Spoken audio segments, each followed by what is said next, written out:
हाँ दोस्तों, welcome again. History series में आप सभी का स्वागत है। हिस्ट्री सीरीज़ में हम यूनिट 3 पढ़ रहे थे, वैदिक एज यानी कि वैदिक सभ्यता। इसमें हम ऑलरेडी 2 पार्ट कवर कर चुके हैं। आज हम पार्ट 3 देखेंगे और आज ये हमारा यूनिट कवर हो जाएगा। तो चलिए स्टार्ट करते हैं। हमने प्रीवियस लेक्चर में पॉलिटिकल एस्पेक्ट्स पढ़ लिए थे, इकोनॉमिक एस्पेक्ट्स और कल्चरल एस्पेक्ट्स, ये सब देख लिए थे। आज हम क्या है, वैदिक रिलीजन के बारे में पढ़ेंगे कि वैदिक टाइम में धर्म कैसा था। तो इसकी बात की जाए तो इसको 2 पार्ट में ही तोड़ेंगे, जैसे कि हम पढ़ते आए हैं। अर्ली वैदिक यानी कि ऋग्वैदिक जो टाइम पीरियड था और लेटर वैदिक।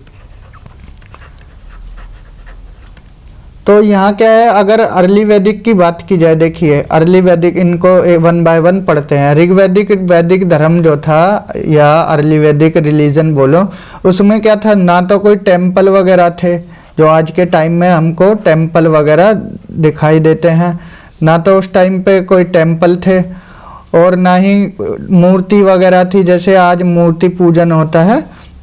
तो उस टाइम पे ना मंदिर थे ना ही मूर्तियाँ थी।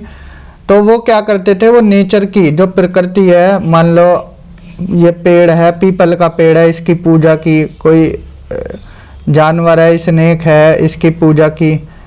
ठीक है, ये पूजनीय थे।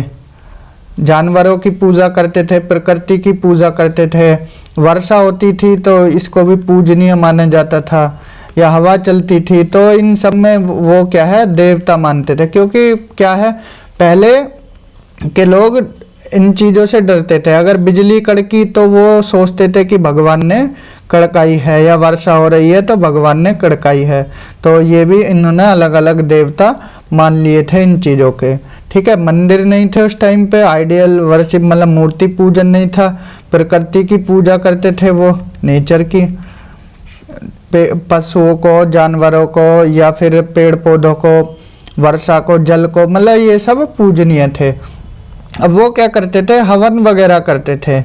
जो अर्ली वैदिक टाइम में क्या करते थे, हवन वगैरह, जैसे आज के टाइम में नहीं किया जाता, सामग्री डाली और पंडित जी को बुलाया और हवन किया। तो तब भी हवन वगैरह होते थे, यज्ञ वगैरह करते थे। ठीक है, उस टाइम के लोग खुले आसमान में, मीन्स खुली हवा में, वो क्या है, यज्ञ वगैरह, हवन वगैरह करते थे। उस टाइम पे क्या है, मीट ईटिंग के प्रमाण भी मिलते हैं कि वो उस टाइम के लोग क्या है, जानवरों को भी मारते थे, मीन्स बलि भी देते थे। जो बलि देने की प्रथा थी उस टाइम पर भी थी, सिर्फ एक एनिमल को छोड़कर, एक्सेप्ट द काउ, मीन्स गाय को वो पूजनीय मानते थे। कितना पूजनीय थी गाय, ये हम पहले ही बता चुके हैं। अगर किसी ने गाय को मारा या घायल किया तो उसको देह से निकाला या मृत्यु दंड दे दिया जाता था।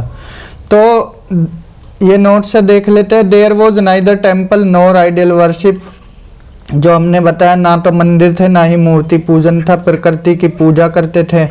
Wind, rain, water, thunder, tree, animal आदि को पूजते थे। They generally worshipped in the open air through यजना, ये यज्ञ, हिंदी में यज्ञ बोलेंगे। ठीक है, यज्ञ वगैरह, हवन वगैरह करते थे। और वैदिक टेक्स्ट में मीट ईटिंग के भी रेफरेंस मिले हैं। उस टाइम पर क्या है, जानवरों की बलि भी दी जाती थी, सिर्फ किसको, गाय को छोड़कर। ठीक है, उस टाइम के कुछ भगवान देख लेते हैं कि कौन कौन से वो देवताओं की पूजा करते थे। तो कौन कौन से फेमस थे। इंद्र को उस टाइम पर क्या है, इम्पोर्टेंस ज़्यादा दी गई थी इंद्र देवता को। इंद्र, अग्नि, वरुण, सोम, यम, रुद्र, पूषण, इनको पशुओं का देवता माना जाता था। सूर्य, सावित्री, अदिति, पृथ्वी, विष्णु आदि आदि आदि, मारुत, वायु, अश्विन, उषा, श्रीनी, बलि। तो इसमें इम्पोर्टेंट क्या है, 3-4 इम्पोर्टेंट है। इंद्र हैं, जैसे अग्नि देवता हैं, वरुण देवता हैं, सोम देवता हैं, ये क्या है, थोड़ा इम्पोर्टेंट है। इंद्र की बात की जाए, इंद्र को क्या है, वर्षा का देवता माना जाता है। वर्षा का देवता मानते हैं किसको, इंद्र को। और जो युद्ध में भी युद्ध वगैरह होते, युद्ध का नेता इंद्र को ही बोला जाता था। और जो अग्नि देवता को, जैसे मान लो आप हवन वगैरह करते हो या कुछ भी करते हो, तो देवता और मनुष्य के बीच में, जैसे हवन करते हैं, आग जलाते हैं, तो आग को किसका प्रमाण माना जाता है, देवता और मनुष्य के बीच का क्या है, प्रमाण माना जाता है कि ये जो हमारे अग्नि देवता हैं, ये क्या है, हमारा लिंक करा रहे हैं किससे, देवताओं से।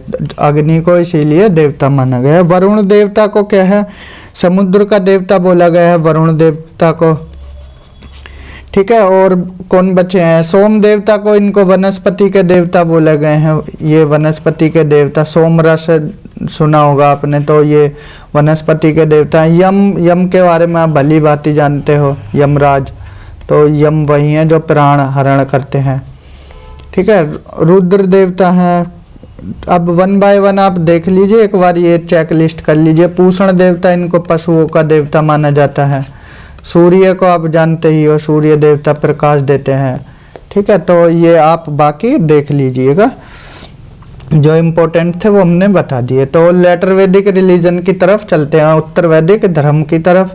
तो जो ऋग्वैदिक में थे, तो अब इधर क्या है, इन्होंने क्या फोकस कर दिया किस पर, जो सैक्रिफाइसेस थे, बलि पर ज़्यादा फोकस दिया गया इस वाले टाइम पीरियड में। जो सैक्रिफाइस थे, जो एनिमल्स की किलिंग थी, वो लार्ज स्केल पर होने लगी थी, क्योंकि जब बलि दी जा रही है तो जानवर सीधी सी बात है ज़्यादा संख्या में उनकी किलिंग होगी। तो इस जो उत्तर वैदिक काल में इम्पोर्टेंस बढ़ गई किसकी, ब्राह्मण की ज़्यादा इम्पोर्टेंस बढ़ गई। इसमें क्या है, जो वो यज्ञ वगैरह करते थे वही लोग करते थे। जो उस टाइम पे क्या है, यज्ञ वगैरह जो करते थे तो लार्ज अमाउंट पर उनके पास वेल्थ थी, जो दान दक्षिणा मिलती थी। ये हम दान और दक्षिणा में डिफरेंस बता चुके थे प्रीवियस लेक्चर में। और उस टाइम पर जो इम्पोर्टेंट यज्ञ होते थे वो कौन कौन से थे, अश्वमेध यज्ञ हो गया, वाजपेयी यज्ञ, राजसूय यज्ञ, ये सब हमने बताए थे। अश्वमेध यज्ञ में घोड़े को छोड़ देते थे, जिस टेरिटरी में वो घोड़ा जा रहा है तो वो टेरिटरी उस राजा की हो जाती थी जिसने छोड़ा है, अदरवाइज युद्ध करना पड़ता था, ठीक है। ये था इसमें। वाजपेयी यज्ञ, राजसूय यज्ञ, ये बताए थे हमने पीछे जब पढ़ाए थे। तो इंद्र और अग्नि जो देवता थे, इन्होंने अपनी इम्पोर्टेंस खो दी। इनकी जगह किसने ले ली थी, प्रजापति ने ले ली थी लेटर वैदिक पीरियड में। जो हमने इंद्र अग्नि बताए थे उधर अर्ली वैदिक पीरियड में, उधर उनकी इम्पोर्टेंस ज़्यादा थी, लेकिन धीरे धीरे यहाँ पर प्रजापति की वैल्यू बढ़ गई और आइडोल्ट्री यहाँ पर सुप्रीम हो गई थी इस वाले फेज में, लेटर वैदिक रिलीजन में। आई होप ये समझ आया होगा आपको वैदिक रिलीजन। तो अर्ली वैदिक रिलीजन और लेटर वैदिक रिलीजन हमने देखा, क्लियर। तो ये राजसूय यज्ञ जो था, जब राजा का राज्य अभिषेक करते थे उस टाइम पर ये होता था, क्लियर इतना। अब चलते हैं आगे वैदिक लिटरेचर की तरफ, वैदिक साहित्य की तरफ।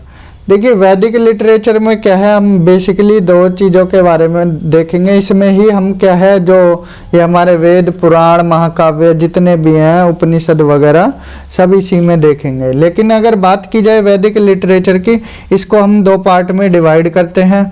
एक तो करते हैं इसमें श्रुति शास्त्र। श्रुति शास्त्र ये इम्पोर्टेंट है, थोड़ा ध्यान से देखना है। श्रुति और स्मृति दोनों लैंग्वेज में लिख देते हैं, श्रुति और स्मृति। देखिए दोनों में डिफरेंस क्या होता है बेसिकली। श्रुति का मतलब श्रुत से लिया गया है, इसका मतलब होता है सुनना। अब इसमें क्या है, ये जो चीज़ें हैं ये ओरली बताई जाती हैं, ओरली जो आप बोलकर ही बता दिए। जैसे एग्जाम्पल इसका जो ओरिजिन माना जाता है वो डिवाइन ओरिजिन माना जाता है, कि भगवान ने इन्हें खुद ही बनाया है। जो चीज़ें ये हैं, इसमें क्या क्या आता है, जैसे आपका वेद आ जाएगा, वेद इसी में आ जाएगा। तो वेद को जो माना गया है वो माना गया है कि डिवाइन ओरिजिन है, देवताओं के द्वारा ही ये जो इनका ओरिजिन हुआ, देवताओं के द्वारा हुआ गया है। इनको क्या है, ट्रांसलेट करते हैं। जैसे अब मान लो वेद वगैरह है, इनको ट्रांसलेट कौन करते हैं, ऋषि करते हैं। तो ऋषि के द्वारा ये ट्रांसलेट किया जाता है। तो ये ओरली होता है, इसमें रिटर्न के कोई साक्ष्य नहीं मिले हैं, तो ये ओरली होता है। तो वेद इसमें आ गए, डिवाइन ओरिजिन माना जाता है।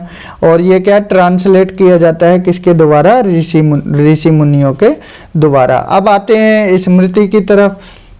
स्मृति का मतलब होता है याद करना, या याद करके। इनको क्या है, याद करके। ये अब क्या है, ये रिटर्न फॉर्म में होती हैं, रिटर्न फॉर्म में, ये हमने ओरली बताया था। और ये इन रिटर्न फॉर्म है और इनका ओरिजिन किसने किया है, ये ह्यूमंस के द्वारा बनाए गए हैं, ह्यूमन ओरिजिन है, उनका डिवाइन ओरिजिन था। अब एग्जाम्पल के लिए जैसे आप मनु स्मृति देखो, मनु स्मृति ये कब लिखी गई थी, ये सुंग वंश का जो काल था उसमें लिखी गई। तो बताएंगे सुंग वंश कब आया, आगे चल के यही बताएंगे। तो मनु स्मृति सुंग वंश के टाइम पर लिखी गई थी। इस स्मृति में और क्या क्या आते हैं, स्मृति में जो हमारे ये पुराण वगैरह, पुराण धर्मशास्त्र महाकाव्य वगैरह इसी में आते हैं। महाकाव्य 2 हैं, कौन कौन से, रामायण महाभारत, तो ये किस में आते हैं, स्मृति में आते हैं। क्लियर। तो चलते हैं आगे। अब वेद और पुराण, ब्राह्मण और ये अर्यंकाज, और इसको हिंदी में अणक्य बोलते हैं, उपनिषद, वेदांत, वेदांग, ये सब 1 बाय 1 देखते हैं अब एक एक करके। तो पहले हम स्टार्टिंग करेंगे किससे, वेद से करेंगे, वेदों से। वेद कितने हैं, टोटली 4 वेद हैं। देखिए वेद का लिटरल मीनिंग क्या होता है, अगर वेद का लिटरल मीनिंग देखा जाए तो वेद का मीनिंग होता है नॉलेज। नॉलेज का मतलब ज्ञान, तो इसका बेसिक मतलब नॉलेज होता है। इसमें क्या है, वेद, टोटल वेद कितने पढ़ेंगे हम, 4 वेद पढ़ेंगे 1 बाय 1, चारों वेदों को हम देखेंगे। तो पहले कौन सा वेद देखेंगे, सबसे पुराने से लेकर नए तक चलेंगे। तो कौन कौन से वेद है, 4 वेद, ऋग्वेद है, यजुर्वेद है, यजुर्वेद और सामवेद है, इनका क्रम वाइज पढ़ेंगे, और अथर्ववेद है। ये चारों को हम देखेंगे एक एक करके। तो पहले स्टार्टिंग करते हैं हम ऋग्वेद से। ऋग्वेद पहली बात तो हमारा सबसे पुराना वेद है। सबसे पुराना वेद कौन सा है, हमारा ऋग्वेद है। इसमें क्या है, देखिए इसमें हिम्स लिखे गए हैं, 1028 हिम्स की बात की गई है। हिम्स बोले तो ऋचाएँ बोलते हैं हिम्स को। तो 1028 ऋचाएँ हैं और प्लस 10 मंडल हैं इसमें। मंडल का मतलब एक तरह से बुक है, 10 बुक लिखी गई हैं और उन्हीं के बारे में बताया गया है किसमें, ऋग्वेद में। तो 10 मंडल में इम्पोर्टेंट मंडल देख लेते, 10 के 10 तो नहीं देखेंगे। तो जैसे कि 9वें मंडल में क्या है, सोम देवता का जिक्र है। और 10वें मंडल में जो हमारी वर्ण व्यवस्था है ये इसी में बताई गई है। 10वें मंडल में वर्ण व्यवस्था के बारे में बताया गया है कि ब्राह्मण, क्षत्रिय और वैश्य, शूद्र, ये हमने बताए थे। तो तीसरे मंडल में सावित्री को समर्पित है। तीसरा मंडल किसको, सावित्री को। जो गायत्री मंत्र है ना, गायत्री मंत्र इसी में है, तीसरे मंडल में गायत्री मंत्र। ये वनडे एग्जाम में पूछ लेते हैं कि किस मंडल में क्या क्या चीज़ें दी गई हैं। तो जो वामन अवतार थे, वामन अवतार आपने सुनी होगी इनकी कहानी। तो जो इन्होंने वामन अवतार, इन्होंने 3 पग में क्या है, धरती को नाप दिया था। इवन 3 नहीं 2.5 पग में ही बोलते हैं, लेकिन 3 पगों का जो जिक्र है, तो वामन अवतार के 3 पगों का जिक्र किस में है, ऋग्वेद में है इसका जिक्र भी। क्लियर। ये सब था किसके बारे में, ऋग्वेद के। अब ऋग्वेद का हम जो उपवेद है वो देख लेते हैं, ये इम्पोर्टेंट है। ऋग्वेद का उपवेद कौन सा है, ये क्रम वाइज पूछ लिया जाता है। तो आयुर्वेद इसका क्या है, आयुर्वेद इसका उपवेद है, ये इम्पोर्टेंट है, ये लिख लीजिएगा आप। अब चलते हैं यजुर्वेद की तरफ। यजुर्वेद ये क्या है, वेद है। इसमें क्या है, मंत्रों की बात की गई है, मंत्रों की, और इसमें बलि के बारे में बताया गया है। ठीक है, मंत्रों के और जो बलि देते थे, सैक्रिफाइसेस थे, उनके बारे में बताया गया है। ये एक ऐसा वेद है जिसमें क्या है, गद और पद दोनों आते हैं, गद एंड पद दोनों आते हैं। इसका उपवेद की बात की जाए तो इसका उपवेद क्या है, धनुर्वेद है। धनुर्वेद तो ये यजुर्वेद है। आप देखते हैं सामवेद का, सामवेद को एक तरह से किसका, संगीत का जनक बोला जाता है, सामवेद। इसमें क्या है, संगीत की बात की गई है। और इसमें क्या है, जो ध्रुपद, हमने ध्रुपद राग जो सुनते हैं, ध्रुपद राग, जो तानसेन ने गाया है, तानसेन द्वारा फेमस किया गया था, तो इसका जिक्र भी किस में है, सामवेद में है। और इसके अगर उपवेद की बात की जाए, इसका उपवेद है गंधर्ववेद उपवेद, इसका उपवेद है गंधर्ववेद। क्लियर। तो ये संगीत का जनक माना जाता है, इसका उपवेद, ये उपवेद याद रखना आप इनके। और फोर्थ वन है हमारा अथर्ववेद, अथर्ववेद। ये क्या है, इसमें जादू टोना, वशीकरण, प्यार और जितनी भी ये चीज़ें हैं, तो ये सब किस में आ जाएंगी, अथर्ववेद में आ जाएंगी। जो सुपरस्टिशन है, इन चीज़ों के बारे में ये सब बिलीफ और ये सब इसी में आ जाएंगे। तो इसका उपवेद की बात की जाए, उपवेद, इसका उपवेद है शिल्पवेद। क्या है, शिल्पवेद। और अथर्ववेद में ही क्या बोला गया है, जो हमने सभा और समिति पढ़ी थी पहले ही लेक्चर में, इसके सभा एंड समिति, जब हमने वैदिक काल स्टार्ट किया था तो सभा समिति का जिक्र किया था। इनको क्या है, प्रजापति की पुत्रियां बताया गया है, किसमें, अथर्ववेद में। और इसको लिखा किसने, अथर्व ऋषि ने लिखा है, अथर्व ऋषि हैं, उनके द्वारा ये लिखा गया है। इसमें ये हम बता चुके, मंत्र, जादू टोना और जितनी भी चीज़ें हैं ये सब इसी में आती हैं। तो आई होप ये इतना क्लियर होगा। तो सबसे पुराना वेद हमने बता ही दिया, कौन सा वेद है सबसे पुराना, हमारा ऋग्वेद है। और सबसे नया जो है इन चारों में वो क्या है, अथर्ववेद है। अब क्वेश्चन किस तरह से आ जाता है, इस तरह से आ जाए क्वेश्चन, मैच द फॉलोइंग करके, मैच द फॉलोइंग। इसमें क्या पूछ लेंगे आपसे कि एक तरफ क्या है, वेद दे देंगे, वेदास, वेद, और एक तरफ दे देंगे उपवेद, उपवेद। अब एक तरफ आपको 4 वेद लिख देंगे, 1 2 3 4 करके, 1 2 3 4। इसमें क्या है, आपको ऋग्वेद, यजुर्वेद, सामवेद और अथर्ववेद, ये चारों वेद दे देंगे। और एक तरफ क्या, इनके उपवेद दे देंगे। उपवेद में जैसे कि आपको आयुर्वेद दे दिया,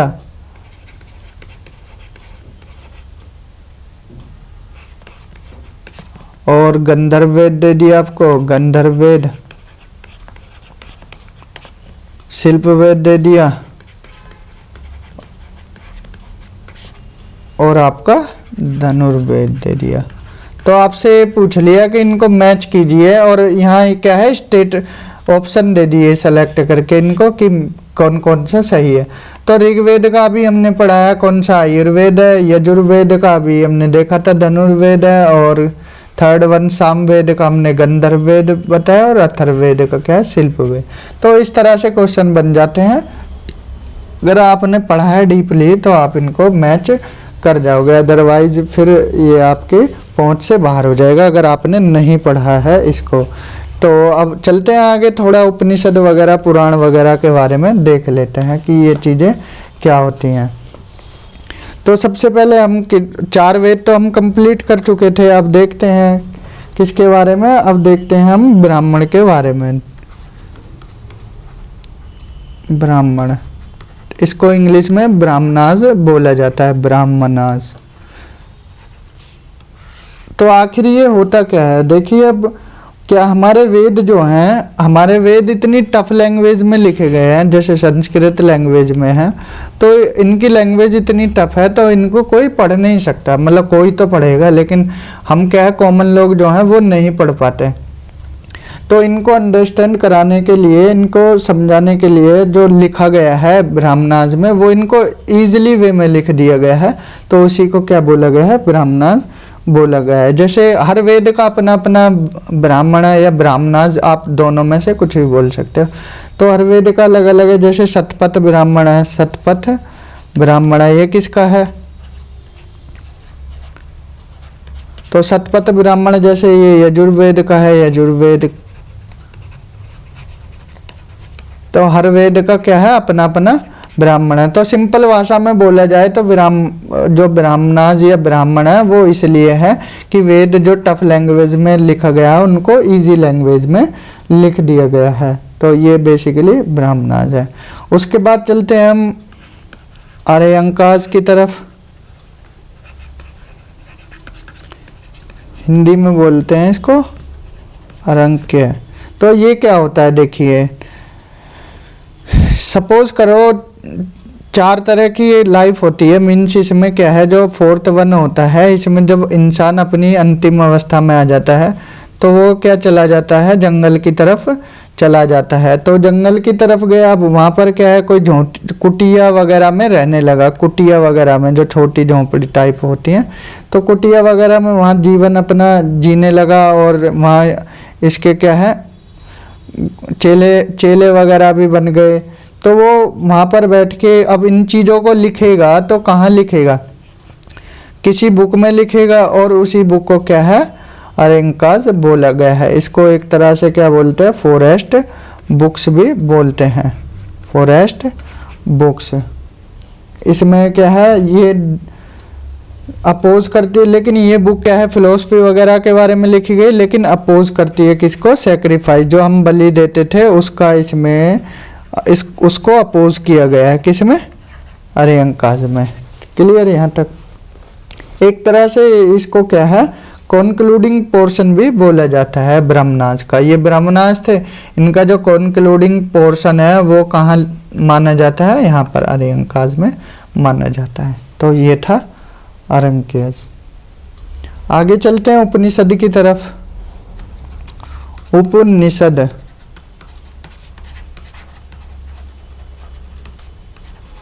इसका अगर लिटरल मीनिंग देखा जाए तो लिटरल मीनिंग है to sit near someone. To sit near someone mean someone क्या है, गुरु के समीप बैठकर आप जो भी ज्ञान अर्जित कर रहे हो, ये गुरु हैं आपके और यहाँ आप शिष्य बैठे हैं बाकी, तो ये क्या है, ज्ञान अर्जित कर रहे हैं गुरु के समीप बैठकर। तो ये कहाँ, ये उपनिषद में बताया गया, इसका लिटरल मीनिंग यही है। इसमें 2 इम्पोर्टेंट उपनिषद है, जैसे आपने देखा होगा मुंडको उपनिषद, जो हमारा सत्यमेव जयते है वो इसी से लिया गया है, सत्यमेव जयते, जो आपको सिक्के पर अशोक स्तंभ पर देखा जाएगा। तो ये सत्यमेव जयते वहाँ लिखा मिल जाएगा। और छंदोग्य उपनिषद है, बहुत सारे उपनिषद हैं। तो टोटल उपनिषद की संख्या 108 है, ये याद रखना। टोटल उपनिषद कितने, 108 उपनिषद है, लेकिन इम्पोर्टेंट इनमें से 13 उपनिषद है। क्लियर। अब चलते हैं आगे। उपनिषद हो गया, हमने क्या क्या देख लिया, हमने ब्राह्मणाज देख लिया, आर्यंका उपनिषद देख लिया। अब देखते हैं हम वेदांत देख लेते हैं। वेदांत क्या होते हैं, वेदांत नाम से ही पता लग रहा है, अगर इसको तोड़ें तो वेदांत का मतलब होता है वेद प्लस अंत। तो जब वेदों का अंत होता है, कंक्लूडिंग पार्ट, एक तरह से एंड ऑफ द वेदास, इसी को बोला गया है एंड ऑफ द वेदास। जो वेद के अंदर फाइनल एम होता है, फाइनल एम ऑफ वेदास, कि वेद के बारे में क्या लिखा गया, फाइनल एम ऑफ वेदास, कि किसी वेद का जो फाइनल एम है वो उसी को क्या बोलते हैं, वेदांत बोला जाता है।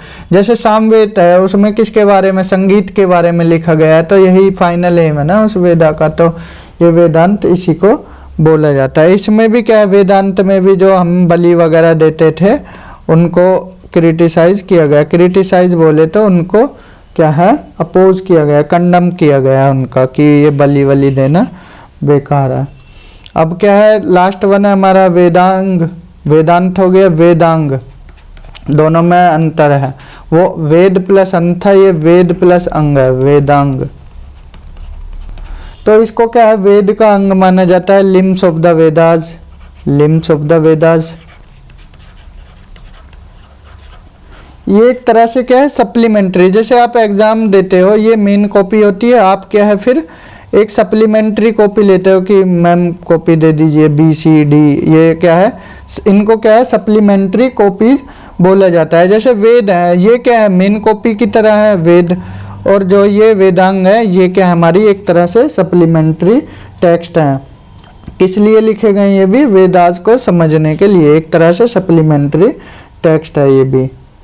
ये क्या है, ये ह्यूमन ओरिजिन है, जो वेदांग है ये ह्यूमन ओरिजिन, वेद तो लिख डिवाइन ओरिजिन माने गए हैं, वेदास को क्या माना गया है, डिवाइन ओरिजिन माना गया है। डिवाइन ओरिजिन जो हमारी श्रुति होती है उसमें आते हैं वेदास, और जो ये क्या है ये किस में आएंगे, स्मृति में आ जाएंगे, क्योंकि ह्यूमन ओरिजिन है। ये स्टार्टिंग में हमने इसीलिए बताया था, श्रुति और स्मृति। तो ये वेदांग किस में आ जाएंगे, स्मृति में आ जाएंगे। अब बचता है हमारा क्या, पुराण।